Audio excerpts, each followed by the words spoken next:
How to reset your Citigroup online banking password. Let's get started. Launch any of the browser. Now over here you can see this search box. Type in citi.com and search for it. With that you will land to the official website of Citibank. Now click on this option of sign on. You will land to the login page. In order to reset your password, you have to click on this option of forget password.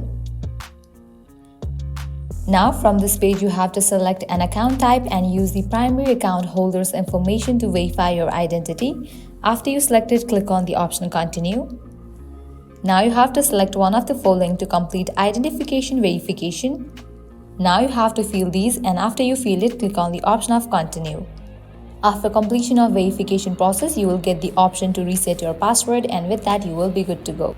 So this is how you can reset your Citigroup online banking password. At the end, if you guys find this video helpful, don't forget to like, share and subscribe. Thank you.